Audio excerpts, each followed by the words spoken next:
Welcome to the Rare Faith Podcast, where the solution to every problem is only an idea away, and where the same activity with just a little more awareness always yields better results. Award-winning best-selling author Leslie Householder brings some of her best information to this inspiring series of life-changing episodes that you won't want to miss. Show notes for this episode can be found at ararekindoffaith.com.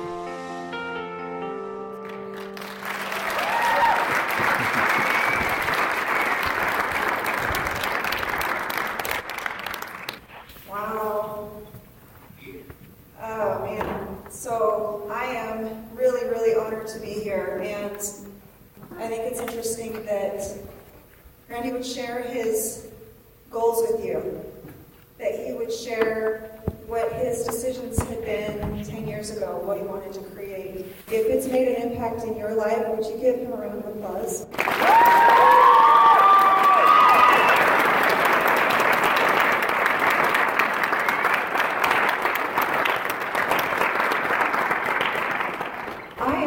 I'm nervous to be with you because I know that what you've experienced here at this retreat has been powerful and has really given you some insight into what you can do with your life, and that no matter what happens to you, no matter what hardships you face, that you have a choice on what you can do with it.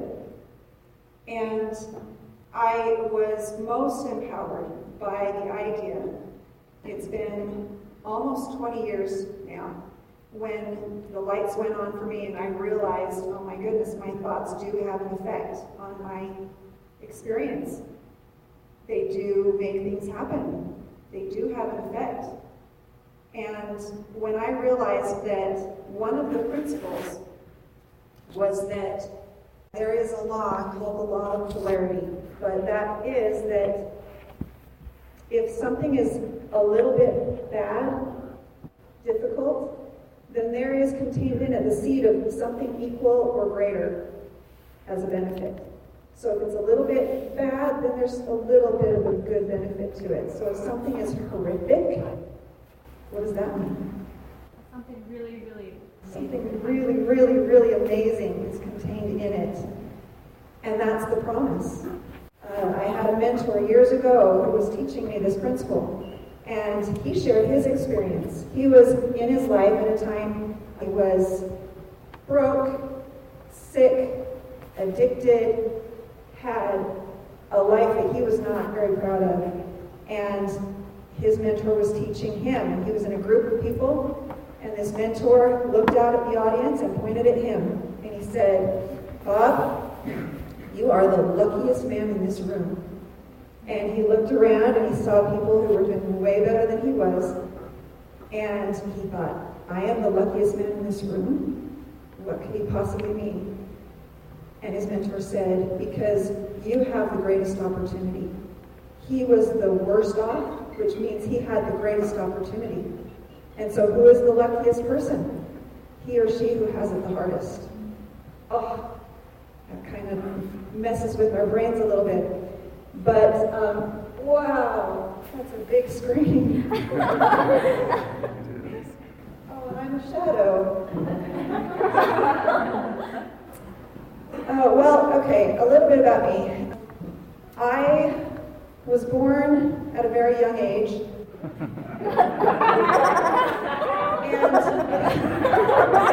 And I decided when I was probably around 10 or 12, I was the youngest of 4 children, and my older siblings were just amazing people, and I looked up to them. They weren't always nice to me, but I thought they were pretty cool.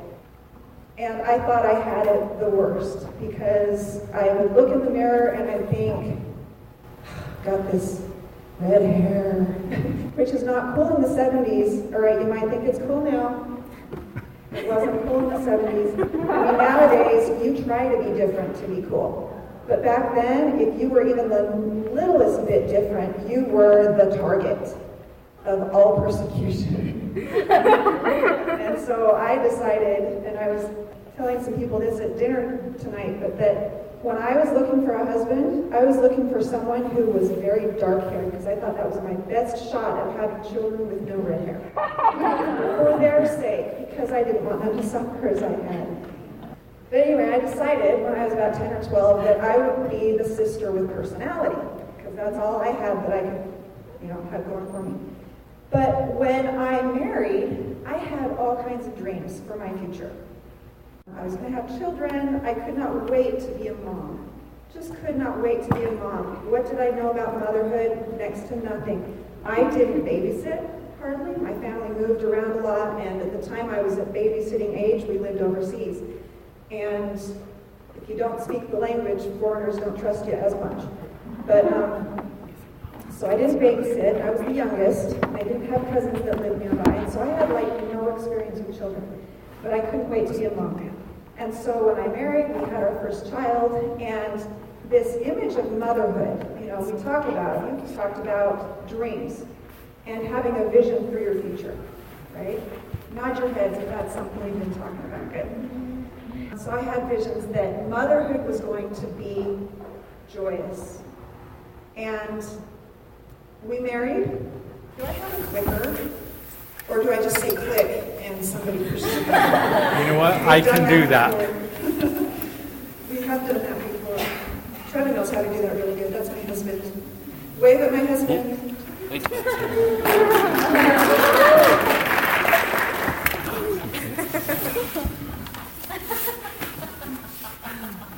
While they're getting that ready. What was I saying? I don't remember. You said, do you have a clicker? Is that? Motherhood, thank you. Any of you have a new baby brother or sister at home? A few of you? What's that like having a new baby in the home? Just joyous? They take up a lot of attention, don't they? Yes, they do, yeah. It's a lot of waking up at 3 a.m. when you have to bed walls. If you get to go to bed at all in the first place. Yes. Right? I have 4 little siblings that are all under the age of 6, and I'm 17, so that's an awesome age range. But I've been in the middle of the night with them my entire life, and no, not fun. It's hectic. Everyone screams at each other because the baby's screaming and yell at each other. So what's this joy they keep talking about? Whenever they're happy and content, they're actually really cute. When they are happy, content, they're cute. Is that the payoff? Yeah, well, that's one of the payoffs. It's hard. And my mom lived in Ohio, and I was in Utah. And so my first baby, and I didn't have family nearby, and it was just a little bit of a shock to the system.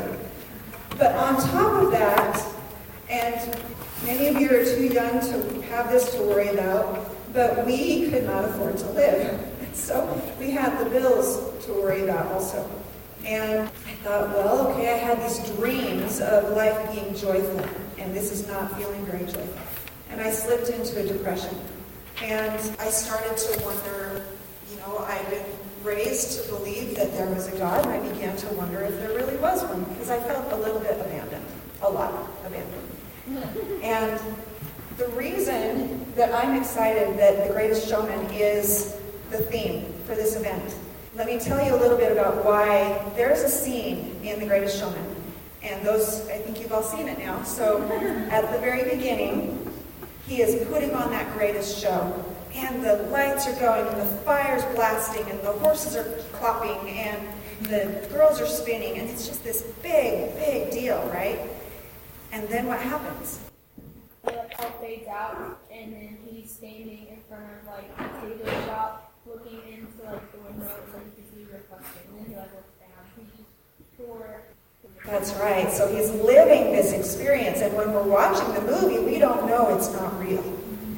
We don't know it's not real. And I want you to hold on to that thought for a second, because he is living it in full color with all the emotion. His head throws back, and he's interacting with the audience, and they're just chanting and clapping with him, and they're just having such a great time, and he feels it all.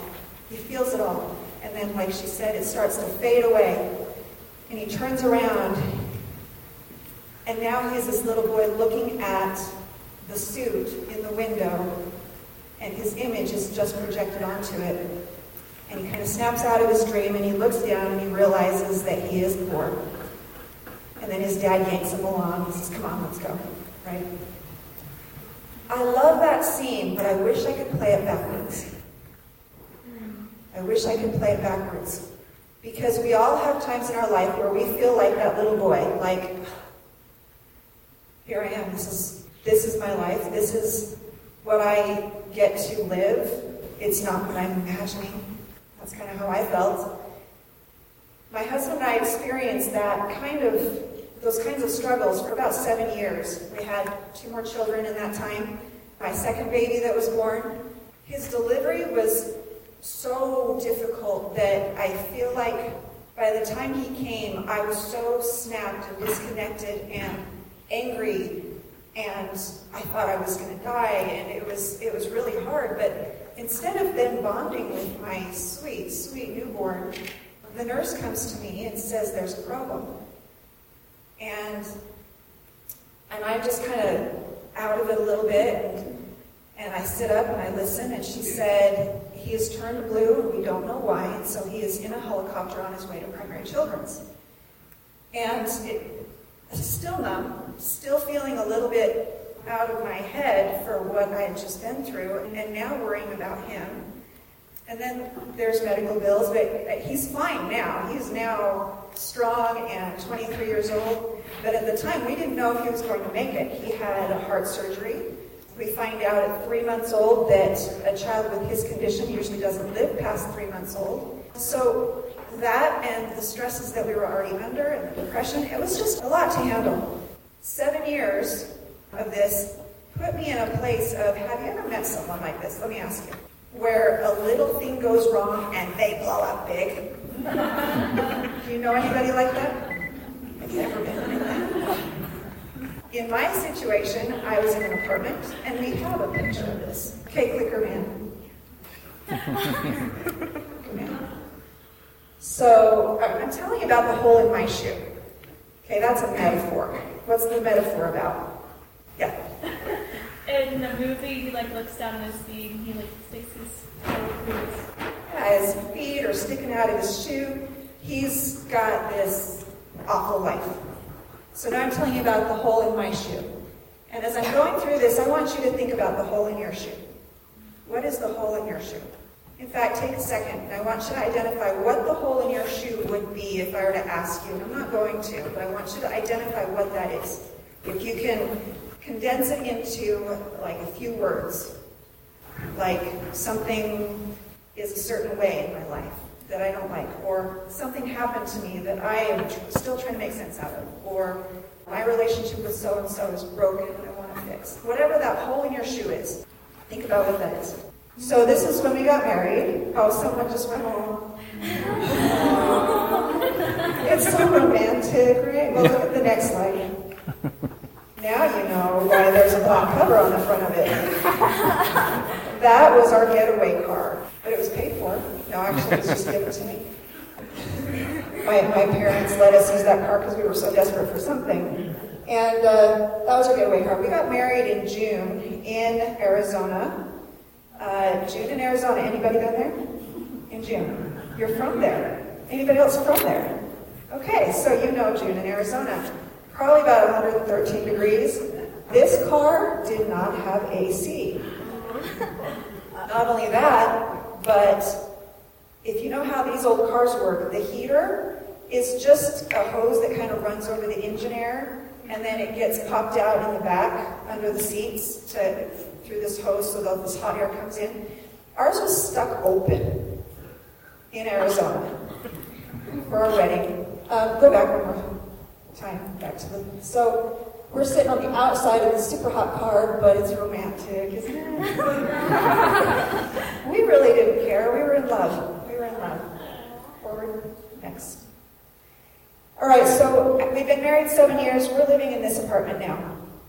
Teeny little thing, there is some grass behind that wall. It's about that big. Like that. So we have a grass spot in our front yard. But it was at this apartment that I was just this is not my life. This is not what I pictured. I had big dreams. I came outside of this apartment, out that door. I walked around that wall and noticed that my broom had been broken in half. Some neighbor kid had broken my broom in half and left it on the ground. Now, I asked you if you know somebody who has a little problem that responds bigly, in a big way. If you don't know my story already and want to guess, what did I do? You got angry and you... I got angry. Yeah. I did get angry. What did I do? Freaked out. I freaked out. How does that look? What does it look like to freak out if you're me? Very red face, yelling maybe. What's that? Very red face, maybe yelling. Red face yelling. Oh no, I was calmer than that. Okay. I was going to say, did you hit someone with the end of the broom? No, I called the police. I did. I called the police. Do you know someone like me? Yeah. That's where my head was at. Do you understand that how your life looks tomorrow depends on how you face your challenges today? I didn't really understand that. I was just mad. I didn't have $7 to replace the broom, and that made me mad. I'll tell you a little thing that sometimes I don't share, but go ahead and click through. That's another inspiring view of our neighborhood. Next. All right, so at this time, my husband and I, we started attending events, kind of like this event, that was giving us, that were giving us nuggets of principles and things that would teach us how to think better, because we had some friends who saw how I was responding to my challenges and said, you know what, why don't you come with us to these events? It might help. And we started attending these. We went to no less than 100 events. And I just wasn't getting it. I am kind of thick up here when it comes to emotional problems, all right? So at those events, and I should have said this, but at the events, they kept saying, dream big and picture what you want. Have you heard that before? If you're hearing it for 7 years, 100 times, and you haven't changed anything yet, you're like, got it, yeah, so tell me the real secret, right? And the whole time I'm like, yeah, dream big, got it. I know what my dreams are, got it. But what do I do? How do I speak to the prospect? How do I sell this widget? How do I get the better job? How does he get the better job? How do we, tactical, how to do this, do that answers is what I was looking for. And they just kept saying, dream big, picture what you want. So at this point in that last house, I finally said, fine, I will. I'm going to go dream big and picture what I want. I'm going to go to bed. And I'm going to close my eyes, and I'm just going to, if I can't be happy in real life, I'm just going to pretend like I have a home of my own. I'm going to pretend like we've got enough money for groceries that are decent. There have been times where I've gone to the fridge looking for what I'm going to feed my kids and have almost nothing but condiments in it. I know what that's like. I also know what it's like. My husband and I, before, like in the early years, we were custodians at night, and we would go around cleaning office buildings, and sometimes I'd find food in the trash and I'd eat it. This is where we were coming from. And you go long enough, and that really starts to wear on your self-esteem, it wears on your faith, it just wears you down. You're not nourished. Nourishment is so important. But we did have hope that one day we'd figure it out. So at that time, I'm going to go to bed, I'm going to check out, I'm going to say, fine, I'll just picture what I want. I'm going to see myself in a house. What would that feel like to be in a house of my own? What would it feel like to come home from shopping and open the door and have my kids running up beside me, and I've got my arms full of groceries, and they run this way, and the house is going to have a runaround, because my mom said that's very important when you're raising kids, to have places they can run in circles. And I'm trying to answer the question, what would that feel like? What would that feel like? Because I could see it. But had a hard time feeling it. So I'm going to just pretend like it's real and see if I can feel it.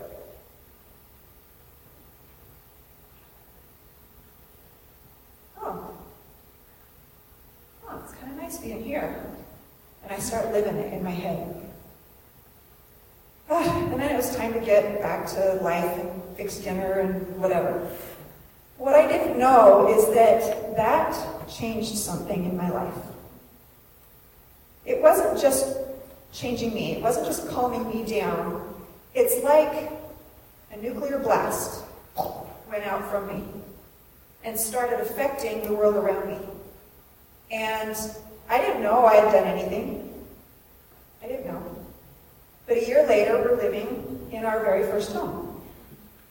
My husband, he, through a friend, got a job, a temporary job at a company that suddenly they have someone in their California office that quit and they needed someone to help kind of fill that role for just a short time while they hired somebody, and they sent him out to do that, and then that turned into a permanent job, and then we had benefits, and then we were being moved out on their bill. They let us go eat at Denny's on their dollar, and then we were in this house.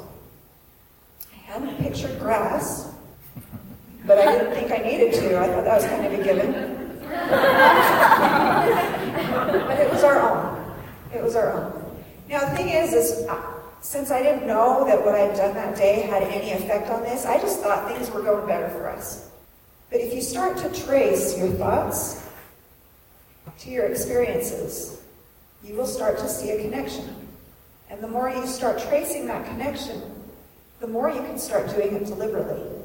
This house, I think the next slide, go ahead and switch it, eventually ended up being this as we continued to consciously apply the principles.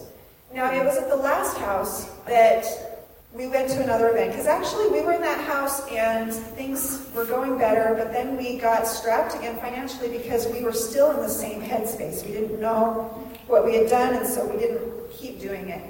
And things got tight again, and things got hard, and it was like living the same life just at a higher level. So we went to another event, and it was at this other event that the speaker said, there are laws that govern everything. There are natural laws that govern the universe. And as we learn these laws and start to live in harmony with them, things just go better. And honestly, it was the most boring talk I'd ever been to in seminars. And I didn't listen. I was busy talking to my friend next to me most of the time. But when it was over, and there was thousands of people in this room, when it was over, the room was abuzz with, oh my goodness, did you hear that? Oh my goodness, that changes everything. And they're all just in a buzz about this, and I'm like, what'd I miss? Oh shoot, I missed it. Honey, what'd I miss? And he's like, how do I sum that up? I can't just sum that up for you. And so I'm like, oh man, this was going to be my last seminar. I decided I'll go to one more, but that's all, because I can't justify these things anymore. It's not changing anything. But I missed it. Well, thankfully, that same speaker was brought in a few months later, and he was given the whole weekend instead of just a couple hours. And so my husband and I went to this, and we decided we are going to hang on to every word. We're going to sit at the edge of our seats. We're going to take notes on everything. And we're going to find out what it was that everybody is still talking about months later from that one event. I mean, you can go to an event, it can be awesome and amazing, but it's rare if hundreds of people are still talking about it months later. That's rare. And it was the boring one that made the difference. I was just like, how could I miss it? Well, it's because it was boring. I'm going to listen. So we listened, and we came away from that event. I remember he showed us a diagram, and I'm going to show you the diagram. He showed us this diagram, and when we were done, we looked at each other, our mouths dropped open, and we're like, that's all it is? And we went home and tripled our income in 3 months.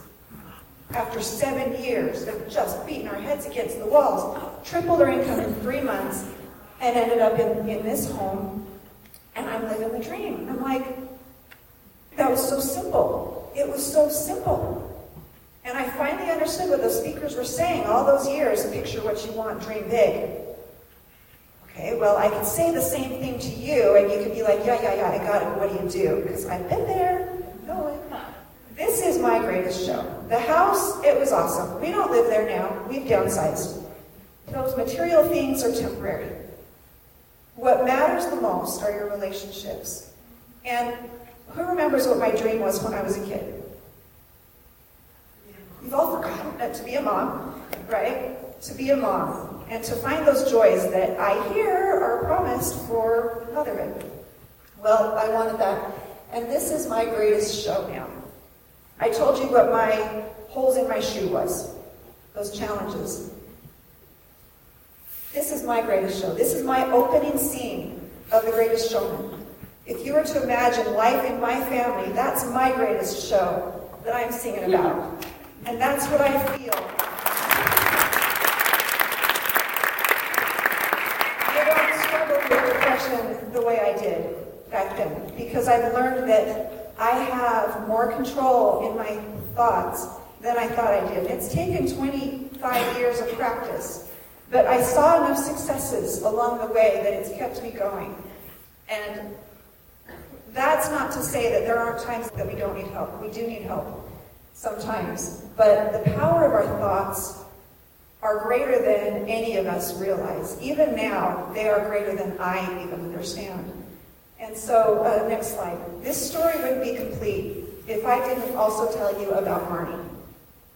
So, I'm gonna give you a timeline, just to keep my own story straight. In the year 2000 was when we attended that event that was so boring. And that's the year that we also tripled our income. That's so long ago. That's before some of you were born, huh? Wow. I've said that before. It seems like yesterday. So that was in the year 2000. Well, at the same time we were learning these things, I was going through a very, very difficult situation, very hard, very traumatic, trying to forgive someone for something that had happened. And it was consuming me, eating at me. I didn't want to be so angry. I didn't want to be so bitter. I didn't want those feelings, but I couldn't get rid of them. And again, depression. It was about 8 years that I suffered with that, and periodic counseling and help to get through that. But during that time, when that first happened, I was learning these principles. The contrast between these two experiences happening in my life at the same time. So, as I was trying to learn how to forgive so that I could feel better, I was afraid of the internet. It was kind of new, and I had heard that you can end up in bad places on the internet, things that you wouldn't want to see, and so I was afraid to go there. But it was new. Okay?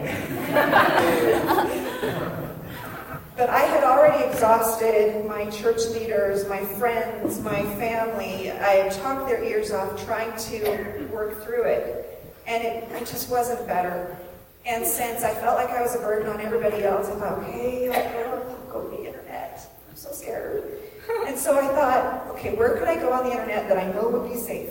I'll put forgiveness, Christian women, something like that, because I thought whatever comes up, it'll probably be clean. So what pops up is a website called shelovesgod.com. And I thought, oh, this is interesting. So I started reading articles, and it had a place where you could post your own, it's kind of like if you have a story you want to share, you can post yours or whatever.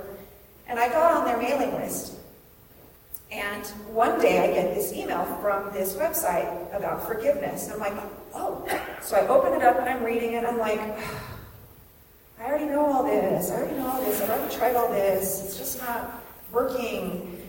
And so I thought, well, I don't know who owns this site, but maybe I can talk their ear off, And so I wrote back and I said, you probably won't have time to read this, but if you, I'd love your insight on something.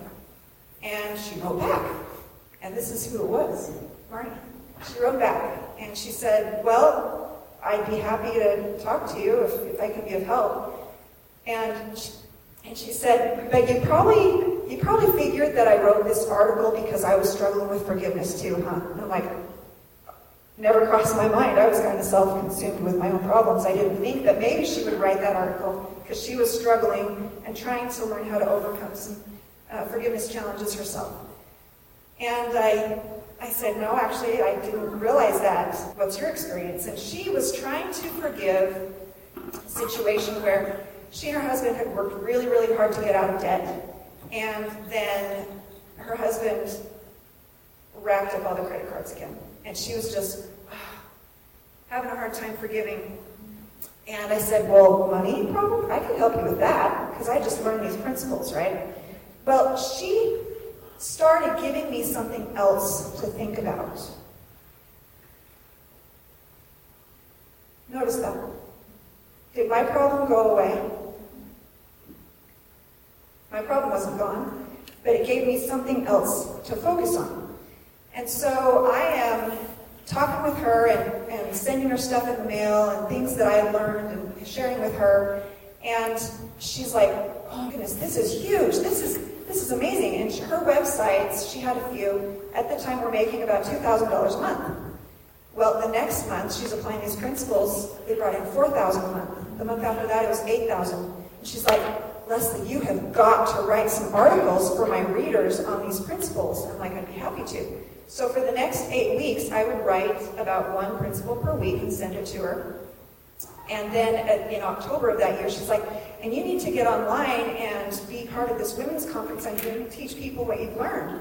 And then she's like, well, but then people are going to want to know more about you. You need a website. So she threw up a website for me. And then she's like, and you really ought to write a book. And so we took those articles, turned them into a book, and that became my first book, which was Hidden Treasures, Heaven's Astonishing Help with Your Money Matters.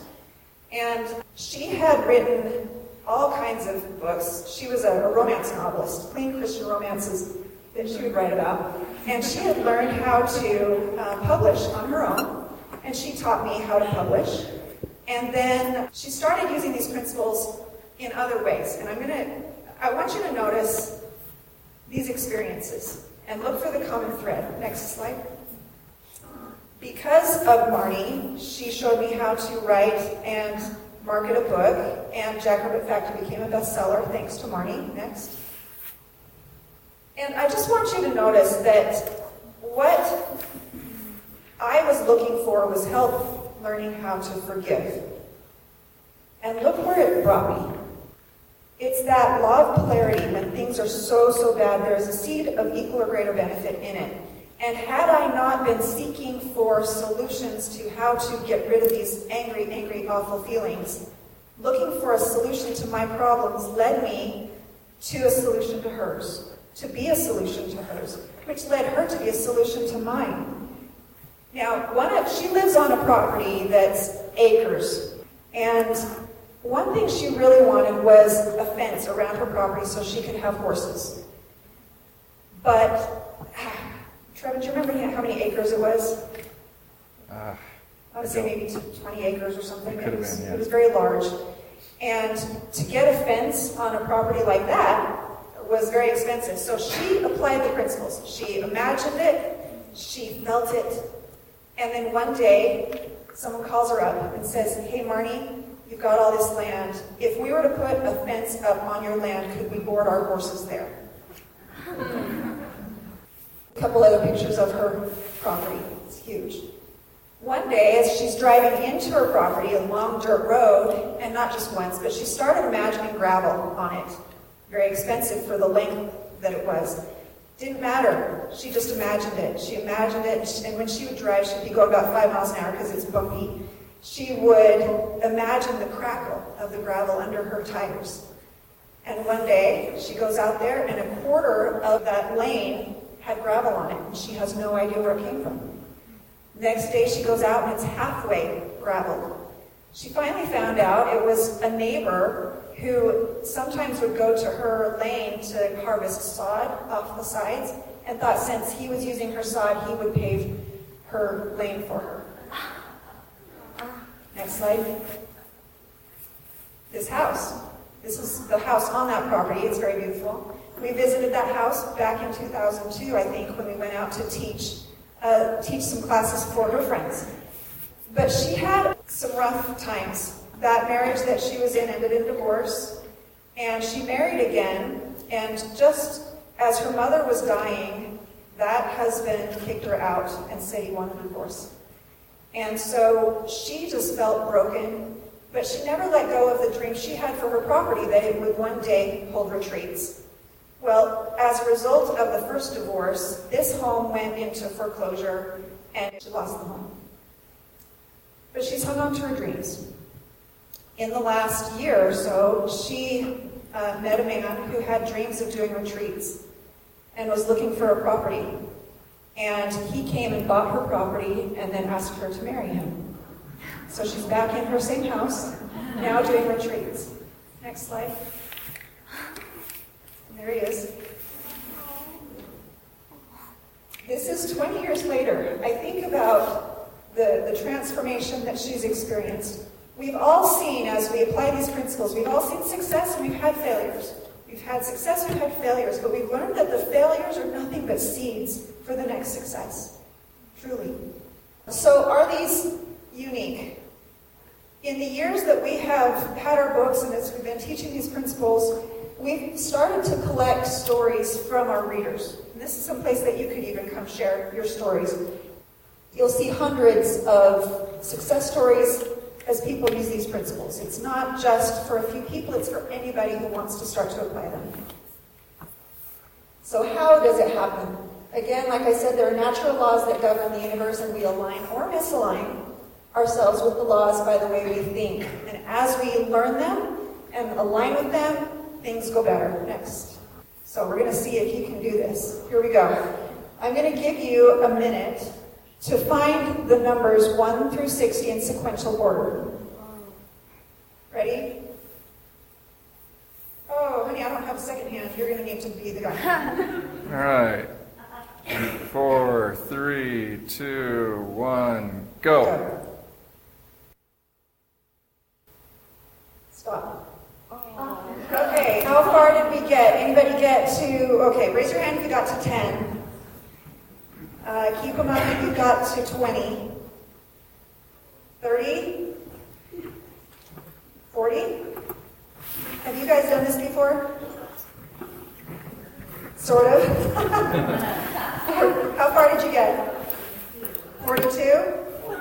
48? Anybody beat 48? What did you get? 42.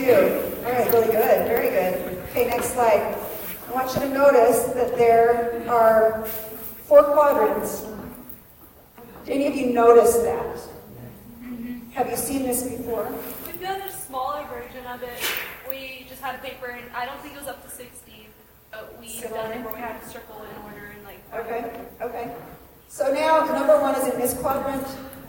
Number 2 is in this quadrant, number 3, and it goes clockwise. We're going to do it again. Get ready. Trevin. Tell us when to start. Okay, 4 seconds. 3, 2, 1, go. Wait. For those of you who were jumping the gun. So where is it? We're going back to the previous one? No, you're right where you're supposed to be. Okay. All right, give me a second. All right, go. Go.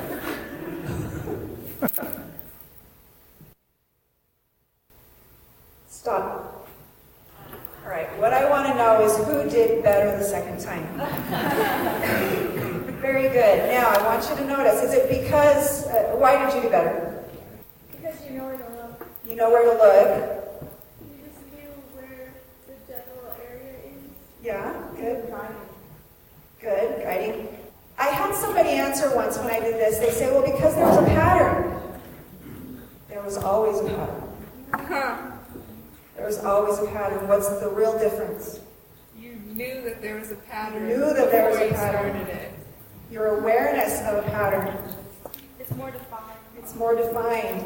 So, same activity. Now, I want you to burn this into your brain forever. Same activity with a higher awareness is better results. Next slide. I think that's what this next one says. Yeah. Same activity with a higher awareness yields better results. Same activity. Imagine if you could go back to your life next week, live like you always have, live it with a higher awareness, and suddenly start seeing better results. Whoa! Mind blown, right? You think you have to do something so different to get different results. Sometimes all you have to do is think different. Sometimes all you have to do is start noticing the patterns in life that give you some rhythm, that help you know, oh, here's a setback, awesome, I can go to gratitude. I can go to gratitude when things are hard. How can I be grateful when things are hard? It doesn't matter. You don't even have to like it. You can still choose gratitude. You know what I look like when I choose gratitude? I go like this. Something is really hard and ugly. I'm like, oh, wait a second. That was just a response to what happened. What happened is just what it is. I can choose how to feel. So I'm going to let myself feel for about 2 seconds. Sometimes it's 3 days, but as soon as I remember the pattern, then I go from here to, okay, you know what? There is a law that says in every adversity is a seed of equal or greater benefit. So there's something really awesome in this, because this stinks. So there's something really awesome in here. Thank you, and I pray to God, I'll say, thank you for this awful thing. I have no idea why it's good for me, but you do. And I'm grateful for it, because if nothing else, this helps me know a good day when I have one. And, you know, things don't change exactly right then when I do that, but things flip over much faster. And sometimes the benefit shows up a lot quicker, and I recognize it. So what I want you to do is I want you to believe that there is unseen help for your life. That there is unseen help for your life. The grid lines on that number search were invisible too, but just knowing that they're there made all the difference. You know what? Maybe there is no unseen help. Maybe there is. But I have learned that by choosing to believe that it's there, things go better. Things go better when I choose to believe. I want to give you an example. So there was a day in my motherhood joys when I was having a really bad day. And I was cranky, and I was mad at the kids, and honestly, I was mad at our dog because he was always in my way. We had a basset hound that was just low and solid and always at my feet, and I would turn around and just about fall over regularly. And the kids weren't cleaning up after him. They promised they'd keep his poop picked up, and he slobbered. He digested a hole in our leather couch. I'm not kidding. He would sit there when he wasn't supposed to, when we didn't know it, and he'd just drool. He would drool in the same spot, and eventually it ate a hole in our couch. So he was not my favorite pet. Oh, I hope you guys aren't mad at me for not being an animal lover on that particular pet. I have guilt about that, but I'm working through it. So I had decided that he needed a better home because he needed a home that loved him more. Anyway, so I put an ad in the paper for him. And this wasn't the first time that I had done that, but that day I was done. I just had it, and so I put the ad in the paper, and my son comes in, and he sees me, and he's like, "What are you doing, Mom?" And I'm like, putting an ad in the paper for Charlie. He's like, and he fell apart. He was mad, and he just had enough of me. And so he got on his bike, and he just left. He was just brokenhearted, and he left. And I'm like, nobody cares how I feel, you know. And so I had a bad day, and it sent my son away. How old was he? Do you remember? Maybe 12? Nathan? I think he was about 12. What I didn't know was at that same time, on the other side of the neighborhood, a corner of the neighborhood we don't have reason to go to. My younger son, who at the time was, I think, 6-ish, somewhere in there, had been riding his bike and got his pant leg caught in the spokes, or in the chain, and couldn't get free. So he's on the ground wrestling with his pant leg, can't get out, and he's alone, and doesn't have the help he needs. Well, along comes my 12-year-old son, just escaping mom, showing up in a part of the neighborhood that neither one of them ever go to, hardly for any reason. He shows up and is able to help his brother home. Every adversity has a seed of equal or greater benefit. Every adversity. Why did I need to have a bad day? If you believe in God or a higher power, I think it's okay that we have bad days sometimes, because He can do something good with it. He can do something good with it. So, think back to that first scene in The Greatest Showman. What if you could see your future, the future you want, with that kind of clarity, with that kind of passion, with that kind of feeling? What if you could do that? Picture a nuclear blast coming out of you and going out and changing the world. And what it does is it lines up the things you need. Everything starts to get orchestrated for you so that you'll have what you need to accomplish it. Now, I have a video I'd like to click over to.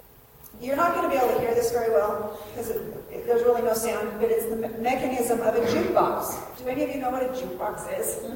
Thank you. Okay. So, what I want you to notice is, before we play this, there's 3 things I want you to know about this process. Number 1 is you've got to see it on the screen of your mind. You've got to picture what you want. And I don't mean, okay, maybe you want to have a family, so you see a picture of a family out there. No, I'm saying close your eyes and imagine the family around you and pulling your hair, whatever it's going to be in it, live it. Number 2, feel it. Answer the question. How would that feel? Answer the question. The only way you can feel it is if you trick yourself into thinking it's real for just even a few minutes. But number 3 is don't kick it out. Don't doubt. The Greatest Showman had giant passion for what he wanted. Giant, huge passion for it. It doesn't have to be that big for it to work. It can be little, like a mustard seed.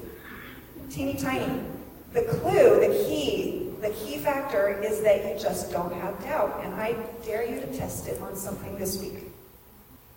And I'm going to have you practice it here in a few minutes. Right here. But what this is the inside of a jukebox. And I want you to notice, when she pushes the button, she's making a choice. That's like choosing what you want your future to look like. Choosing something about your future. I asked you what the hole in your shoe was. Can you think of what that was? Raise your hand if you remember what your hole in your shoe is.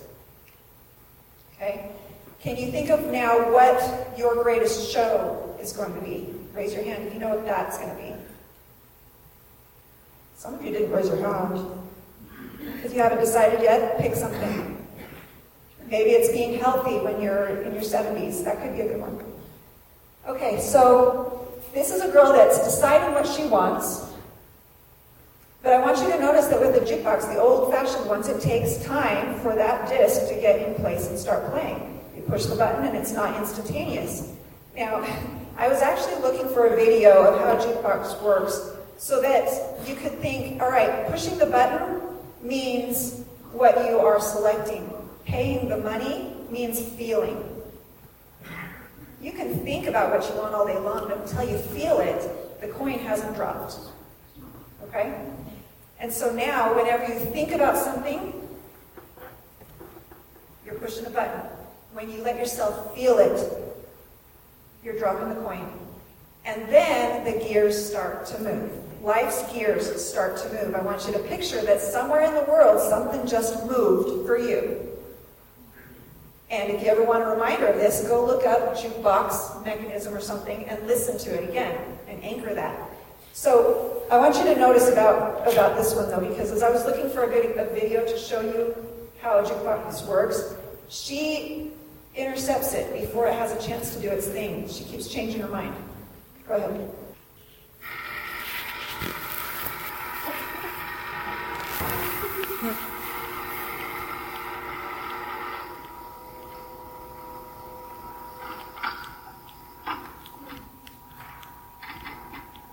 Changed her mind.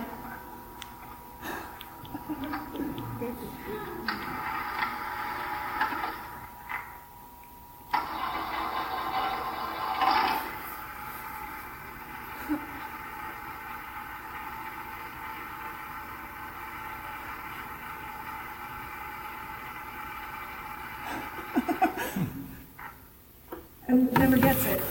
So I think if you, how many of you have smartphones?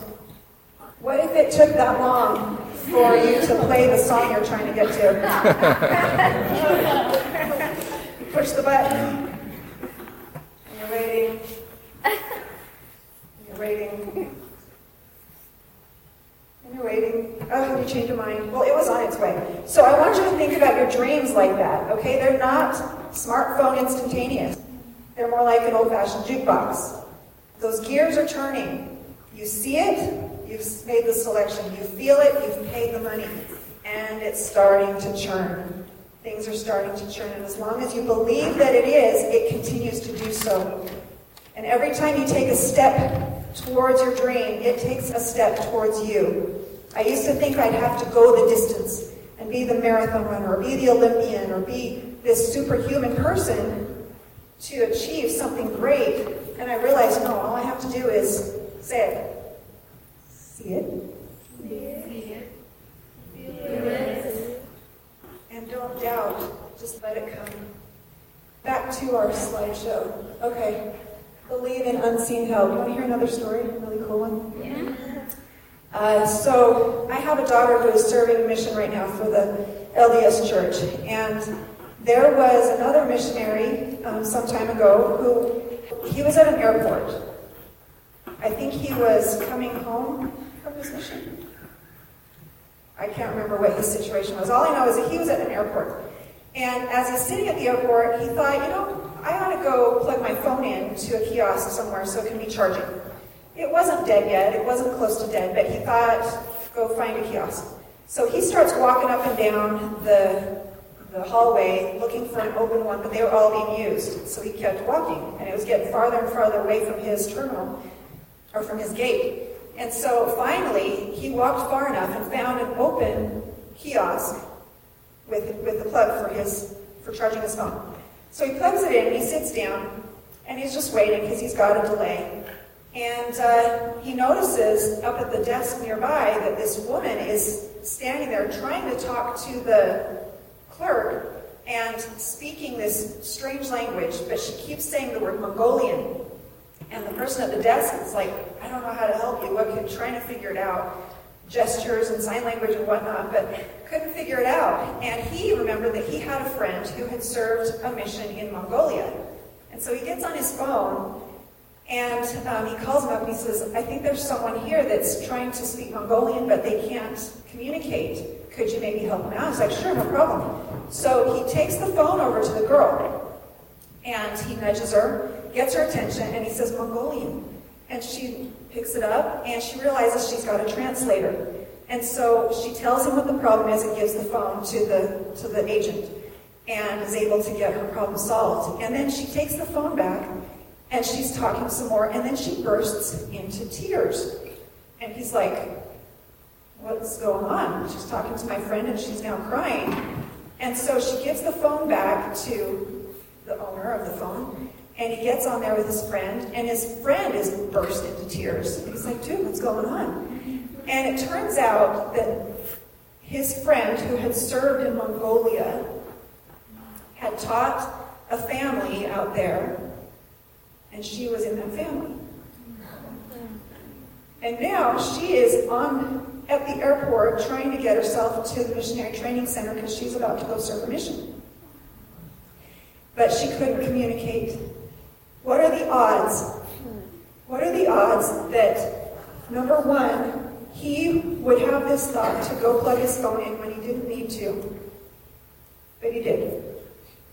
Unseen help. He goes and plugs in his phone. He's there to help her. And not only that, but it's a really sweet message from the universe that says, dear girl, you are special. You are known. You are important. The help you need is here for you. And in such a sweet way. I mean, I'm sure there's more than just one person in the world that knows Mongolian. But it was the one that was meaningful to her. How does this happen? How does this happen? About cell phones. Has it ever blown your mind to think that you can take your cell phone and punch in a series of numbers and have it ring one specific person somewhere in the world? Let that sink in for a minute. Through the air. Are there cell phone signals flying through the air right now in here? This one's going to someone, that one's going to someone. It's all very specific. All very specific. Those cell phones have a unique identifier that when the vibrations in the air, or however it works, I don't even know, whenever it hits that cell phone, it makes it buzz. That one. Doesn't make all the other ones nearby buzz. That one will buzz. So what you want, that vision of what you want to create in your life, is like a cell phone. It's unique. The way you design it in your head is very unique. And how do you make it buzz? See it. Everybody, come on. See it. Feel it. Don't doubt it. See it, feel it, don't doubt it. When you do, when you see it and you feel it, you just made something buzz. You made something buzz in the world that is unique and needed for you to accomplish that purpose.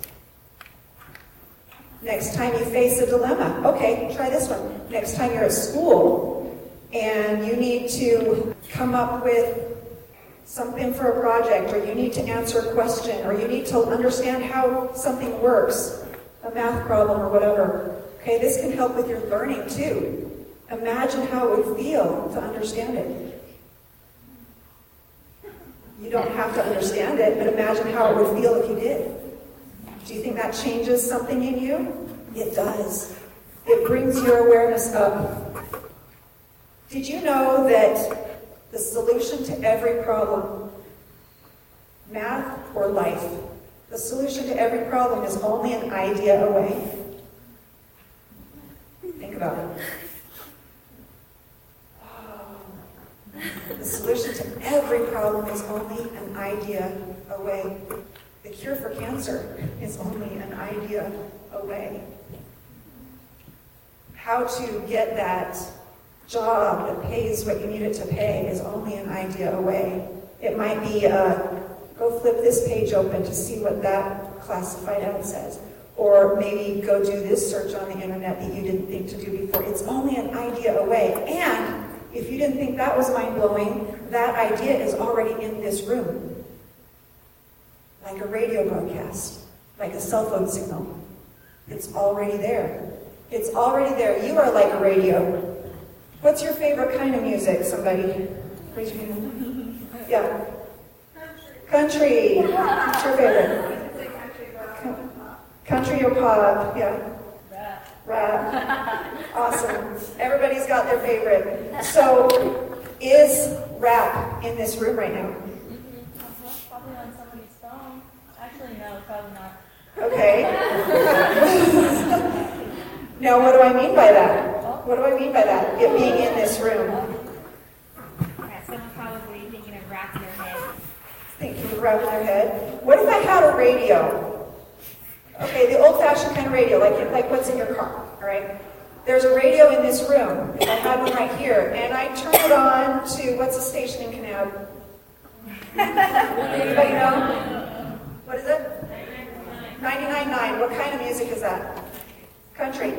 So I'm going to tune the station to 99.9, and I turn it on, and I turn up the volume. What are we going to hear? Country. Where was the country music before I turned on the radio? Same place it was before you turned it on. Right, which is where? In the room. It's in the room. Who's seen Willy Wonka? You remember when that kid gets put through the TV waves? Those waves are in the room. In this room right now is country music, and the radio just makes it audible. That radio didn't suck music into the room. It didn't have to download it. It didn't have to download anything. What are you feeling? This is so crazy. Like, oh my God. Like, it's like uncomprehendable. Like, it's always there, but you just like press a button and you can hear it. But okay, I know. Like on the computer, you can search up anything and you can play any type of anything, any sound you want from that computer. It is there this entire time, but just what we are typing in and pressing the button is making it audible. That's so crazy. Yeah, and here's the thing. So you've got a smartphone and you download a song. That's a file that is on the phone, right? That's a file. But with the radio, have you ever opened up a radio? No. There's no hard drive in a radio. There's no hard drive in a radio. There's some electronics that just picks up on this stuff that's going on in the air right now. It just makes it audible. Okay, here's this. I wasn't going to share this. I hope we have time. I'll be quick. You guys think you have it so cool with technology nowadays. I'm telling you what we had in the 70s would have blown your mind, okay? I had this clicker. A television clicker. First of all, our television had 7 stations. 7. And the TV dial, okay, what's a dial? The TV did not have buttons. It had a dial, a thing you would twist, kind of like maybe your washing machine at home, I don't know. You would twist it, and you'd hear it go click, click, click, click, depending on which number it was pointing at, okay? And so if you wanted channel 3, you would turn the dial till it pointed at the 3. And somehow, it had those bunny ears, those rabbit ears on top of the TV that was picking up on what? These things going through the air. But this clicker. Okay, so I had this silver rectangular tube clicker. It had a black button on the top that was fully mechanical, not even electronic. Mechanical. Boom, boom, boom, boom. And I thought, and in the front, it had this mesh metal screen, so you could totally see what was inside. And I looked inside, and there was this metal. Are you looking for a picture of it, Trevor? This metal rod. Get this. Oh my gosh, this still blows my mind today. I thought, I want to know how this thing works, because what I would do is I would push that button, gunk, gunk, and the TV channel would go. What? It wasn't even electronic. It would just, the dial would twist every time I pushed that button. And that's how I would select my channels, by how many times I click it. It would just keep going around and around and around. No batteries needed. No batteries. No batteries. And so I opened it up one time. How does this work? What voodoo is this? And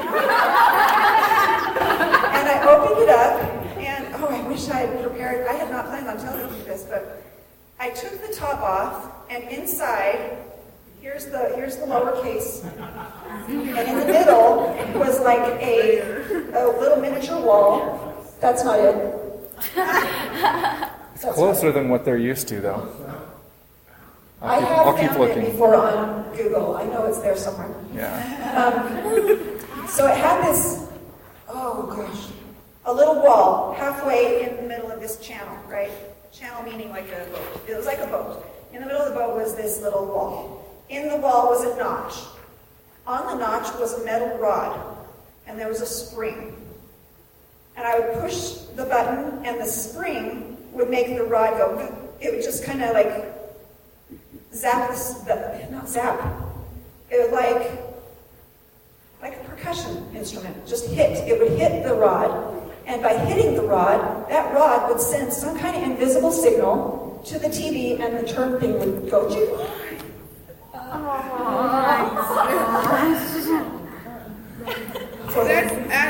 That's actually a real thing? True! True story.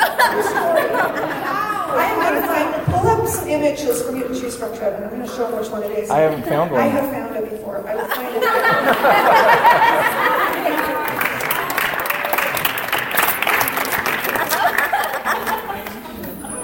it. It was a Zenith. You remember that.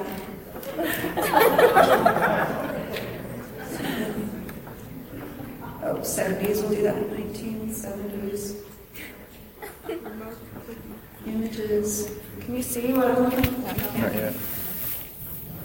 Oh, no, there it is. That's the one. Okay, pull it up.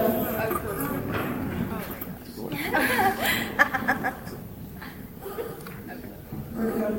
Oh, don't tell me it's a Pinterest thing. I can never find the image I was looking for on Pinterest. Oh, there it is. You see that? Top left. This one.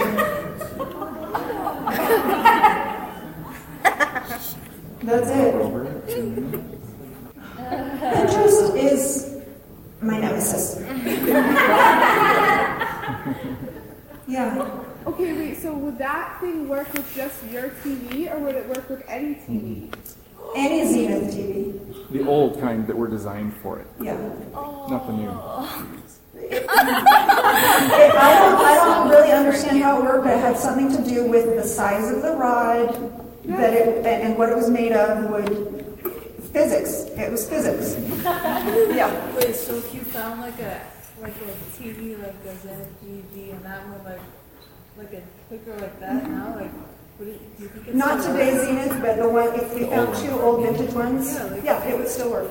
You don't put it directly to TV, and you just do like No, you have to point it at it to make the wave go at it. Yeah. Wait, we used to point it at ourselves, like, wonder what this is doing.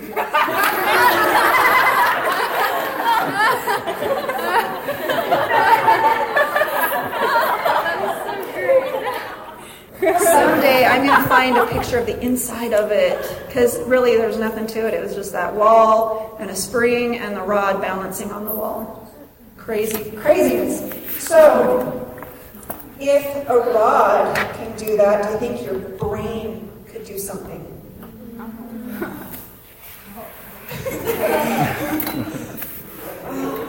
What's that? With the right, as according to Gilligan, I saw that episode. With the right dental work, you can get radio stations. All right, so good. Let's see what the slides say.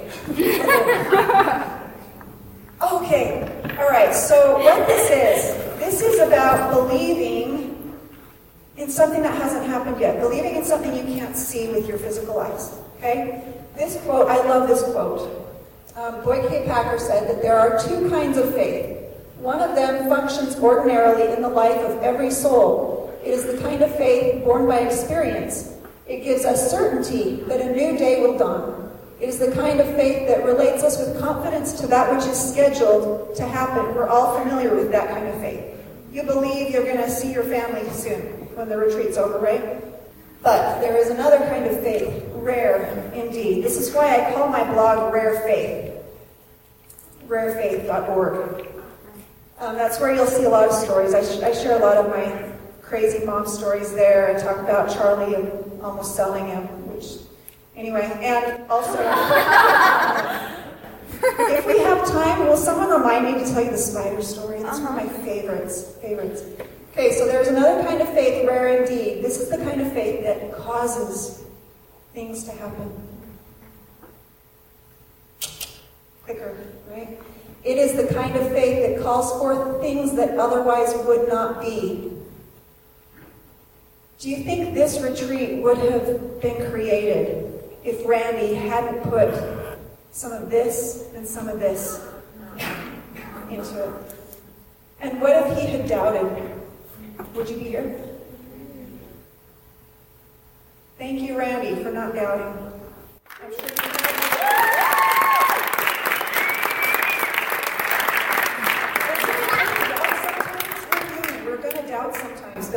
you a little tip. Let me give you a little tip. So you've seen it, and you've felt it, and you aren't doubting it, and you know it's going to work, and things are going to be good, and then suddenly life looks like everything opposite of what you decided you wanted. Okay, in that moment, you might doubt, and that's human. But here's what you do next. Either you're going to say, oh man, I doubted, so it's not going to work. Or you say, oh man, I doubted. Well, that was a hiccup. I believe it's still on its way. I do that because I'm human, and sometimes I have my bad days. And you know what? On those doubting days, you can just say, thank you for this hard day because it helps me know a good one when I get it. You can flip anything around. You can flip anything around.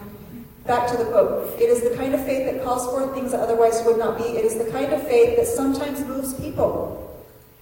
About that guy at the airport, looking for a place to plug in his phone. Something knew he had a solution for that girl. Something new. And moved him. It's the kind of faith that sometimes moves things. It comes by gradual growth. It is a marvelous, even a transcendent power. A power as real and as invisible as electricity or a mechanical clicker. Directed and channeled, it has great effect. So, the significant problems we face in life, this is by Einstein, cannot be solved at the same level of thinking we were at when we created them. Oh, wait a second, what did he just say? Now, I'm not going to say we create our own problems, but sometimes we do. Sometimes we do.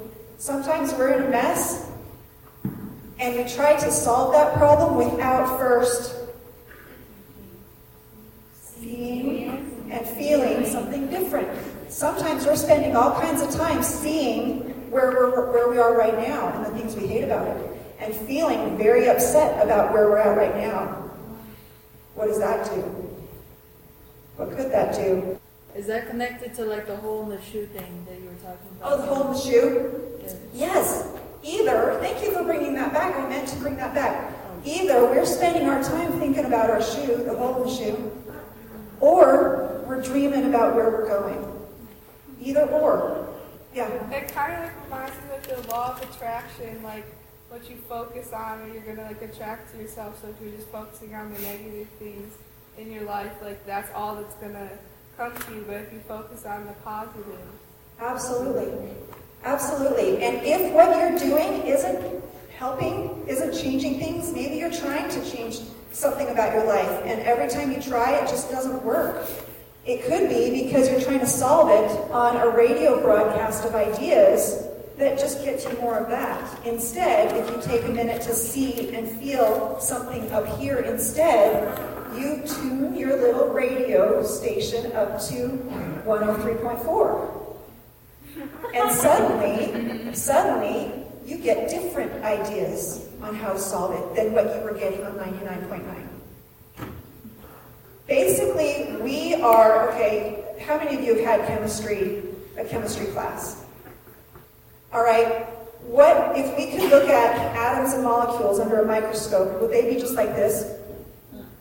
What would they be doing? They're just buzzing, right? They're making all kinds of motion. They're bumping around. And it's through atoms and molecules that signals are transferred as they bump into each other, okay? And so we are made up of atoms and molecules too, right? And so on a molecular level, we are vibrating. And as we change what we see and what we feel, we change our vibration. Have you ever gone into a room and just known that person was angry without them even saying a word? Yeah. You say, well, what's wrong? And you're like, nothing's wrong. Well, the dog knows something's wrong. Right? You can say one thing. You can tell someone a lie. Words are noise, but vibrations never lie. They never lie. Do you want to know how's your vibration? What is your vibration? Whatever you think and feel most often is going to control that vibration. And depending on what you think and feel most often is going to emanate like that nuclear blast. It's going to do this out in the world, and it's going to make something buzz that resonates with your vision.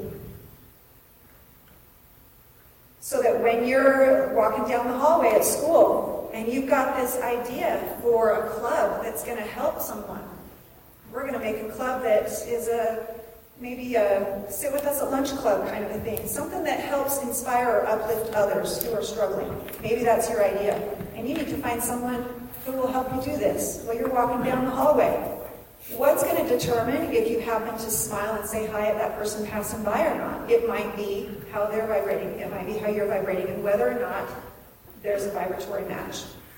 We want to be scientific about it. Okay, so you see this guy, he's got a problem. He's trying to put something in that circle hole, but all he's got is a square and a triangle, or a pyramid.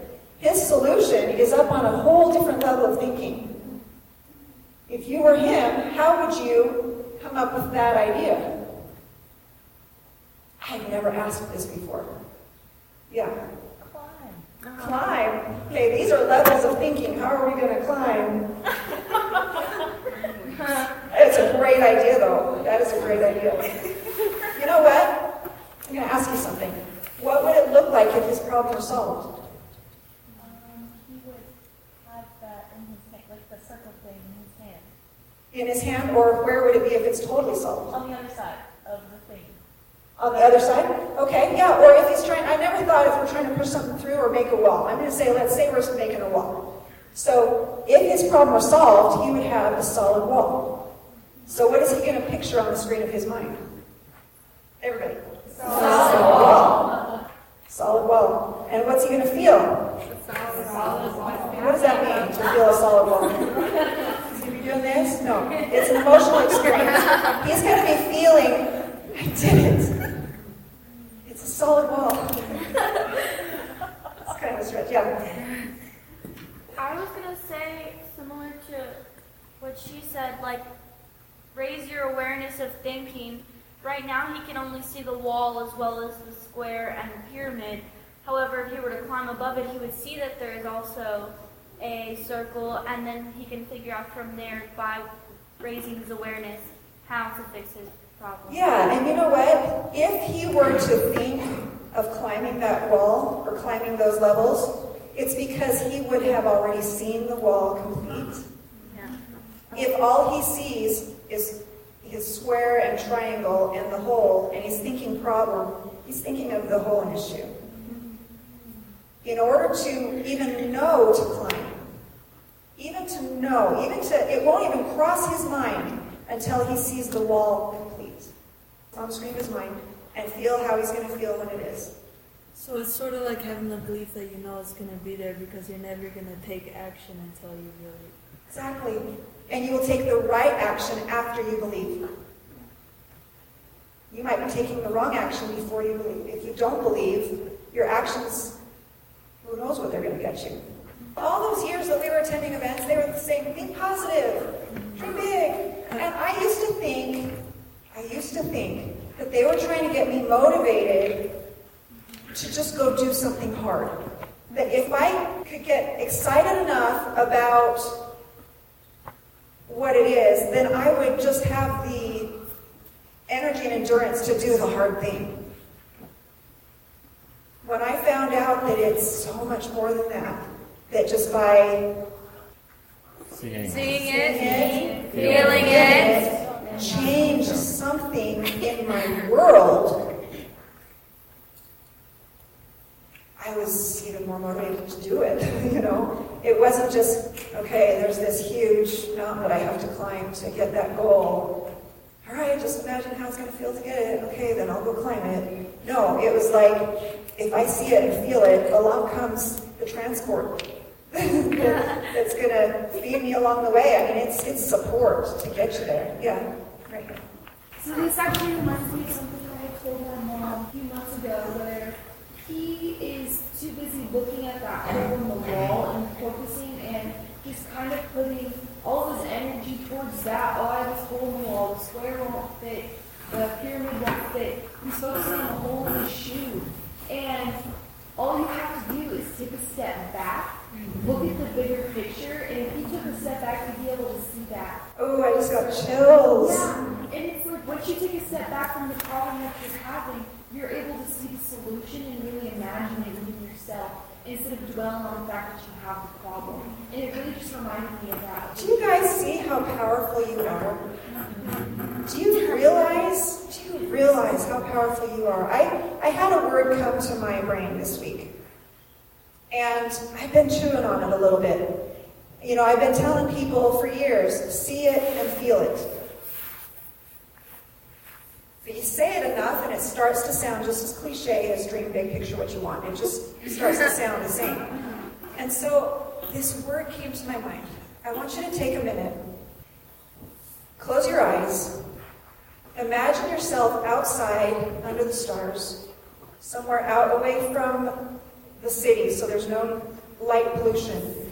And it's a clear sky, and there's no moon, so the stars are brilliant, and you can see the Milky Way. And you're laying on your back, and you're looking up at all of this. And you realize, wait a minute, the Milky Way, that's just looking at our galaxy from the side. You know what a galaxy looks like? It's a spiral. And we are on that spiral. We're on a planet on one of the outer rings of that spiral. And as we look at the Milky Way, we're just looking at the sideways view of that spiral.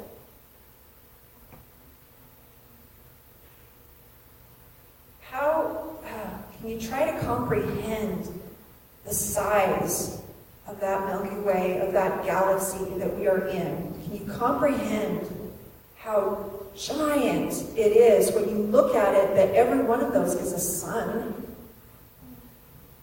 Like our sun, some bigger, some smaller, but the Milky Way is just full of giant suns. Have a hard time finding words for this, but open your eyes for a second. What does it mean? How do you know when you've comprehended it just a little? This is a hard question. How do you know in yourself that, okay, I'm trying to comprehend this?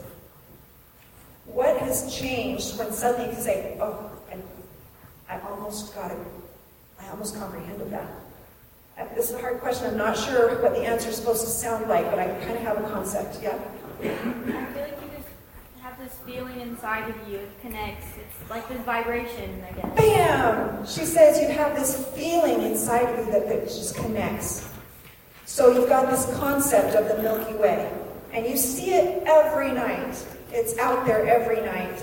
But you take a minute to look at it and let it sink in how small we are, but how big and beautiful the universe is, and how someone like me could have unseen help.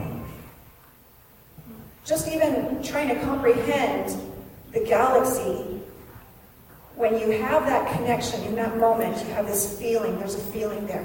That's what I'm talking about. To think or to see on the screen of your mind is number one. Number two, another word for feeling is to comprehend. To comprehend. If I were to ask you to comprehend what it's going to be like to live that life you're creating, what's that going to feel like? When you take the time to comprehend it, a feeling will come over you, and you'll have that connection. And that's dropping the coin in the jukebox. Does that make sense? Yeah. I think the comprehension thing is kind of finding a way to bring your heart more into it. Bringing your heart into it. Yes. Yes. I think the heart is where that vibration emanates from. When we want something in our world to change. I tell you, here's one. I had something go sideways in a relationship a few years back. And everything I tried to do to make it right just wouldn't work, or it would make it worse. And I couldn't understand what had happened, and this person wasn't talking to me, and they wouldn't explain what happened. And I was just totally in the dark, and I had no idea what I had done or how to fix it, because they wouldn't talk to me about it. And I had tried everything I could think of. And then I remembered this little thing. I thought, okay, what's it going to feel like when it's fixed? What's it going to feel like when this relationship is repaired? And I allowed myself to imagine it, and I allowed myself to comprehend it and feel it just for a moment. Drop the coin in the jukebox. And it was out of my hands anyway, and so I just left that alone. And about 5-6 months later, I got an email. Hey, can we talk? Sure, of course. Got on the phone. I am so sorry. It's okay.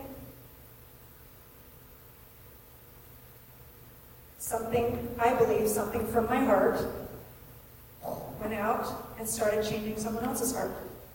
Didn't have to make it happen. It's more of an allowing. It's making it so that you are not the limiting factor in what positive things can happen in your life. It may or may not change a person. That's not our job to control anyone.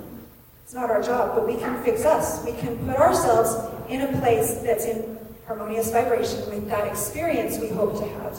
Oh, that's deep. That's deep. Good question. Spider thing. Spider thing. Randy, where are you? I'm right here. Okay, so do we have time for a spider? Yeah, if you got time, we got time. Are we okay? Okay, so the visual aid that I was going to show you that changed everything for us, it's at my blog. You can just go watch the whole video, and it's free. But the spider, my daughter was in orchestra, and she was really struggling because she didn't feel like she had any friends. And every time she went to orchestra, she'd go sit down and everybody sat away from her, and she felt very alone. I said, Kaylee, let's do a little exercise. I want you to imagine what it would be like to have friends. How's that going to feel? And it was hard. It was hard to get that image clear enough to comprehend. Because sometimes you have to really work with the image of it before you feel it here. Here's another tip. If you can't get it by thinking about it and feeling it, you can do the same thing by repetition. And let me tell you how that works, and I'll get to the spider story. If it was, I am so happy and grateful now that I have an abundance of friends, of good friends that uplift each other. I might not be able to see what that looks like. That might be hard for me. But I can write that down. I am so happy and grateful now that I have an abundance of good friends that uplift each other. And I write that down, and I read that every day. Maybe I say it out loud several times a day. Or when things look especially bleak in the friend department, I go into my car and I scream it a few times.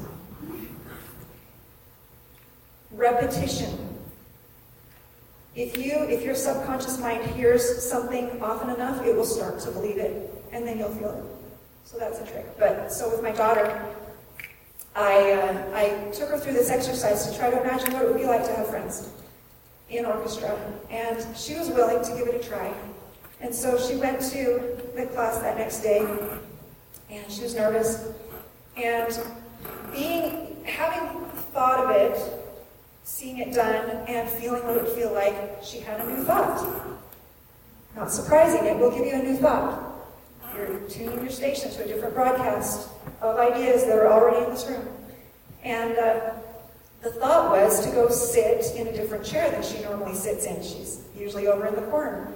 And so she went to the classroom and she saw the chair that she thought she should sit in instead, and then chickened out and went and sat in her regular chair. Does that ever happen? Do we ever chicken out? Of course. So she sat in her chair and she's like, oh.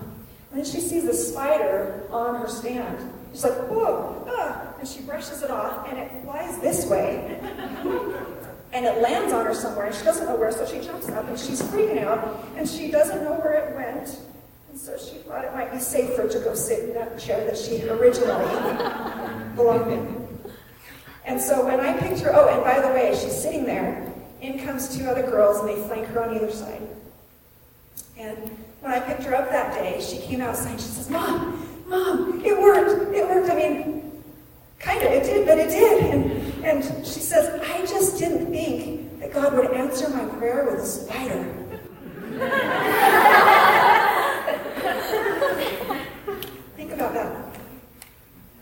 What's the spider in your life? I know we had talked at dinner. Randy shared with us more about why he created this organization. There was a spider in his life that moved him too. Can we be grateful for the spiders in our life? They move us. Every one of them, every single spider in our life moves us. And that is why we can be grateful for them. Because as long as you have had or choose to have an image on the screen of your mind and have allowed yourself to comprehend and feel what that might be like, then every spider in your life is moving you to that vision. So can you be grateful for things when they go backwards instead of forwards, when things get worse before they get better? I'm going to end with there's a slide coming up, and we're just going to find it. I'm going to have you click through till we find it. Keep going. Keep going. Keep going. Oh, right in the eye. Wait, go back to that one real quick. Just a reminder, which one gets your energy, the hole in your shoe or the dream in your head? Next one. Okay, so this is it. This is how your thoughts affect your future. Your life conditions are that orange line. Maybe sometimes it feels like they're going downhill. And if your thoughts are constantly looking at how they're going downhill without intercepting it, giving it something else to think about, then your life is going to continue to follow those thoughts. But look at this next slide. This is what you're doing when you're dreaming. You're allowing yourself, your life conditions might stink for a while, and they might even get worse for a while. But if you are persistent on the screen of your mind and in your heart with where you're going, and it is your choice what you do with your life. You take the time to write down what that last day of your life is going to look like and how you're going to feel. I am so amazed and grateful that I accomplished and list everything that you want to accomplish in your life. And write it as though it's already happened.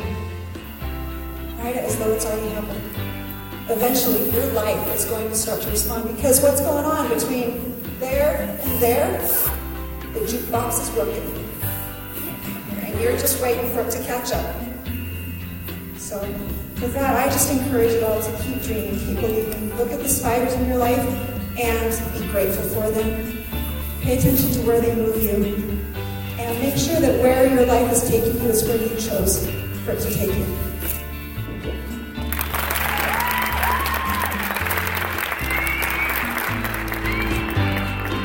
This concludes today's episode of the Rare Faith Podcast. You've been listening to Leslie Householder, author of The Jackrabbit Factor, Portal to Genius, and Hidden Treasures, Heaven's Astonishing Help with Your Money Matters. All 3 books can be downloaded free at ararekindoffaith.com. So tell your friends and join Leslie again next time as she goes even deeper into the principles that will help you change your life.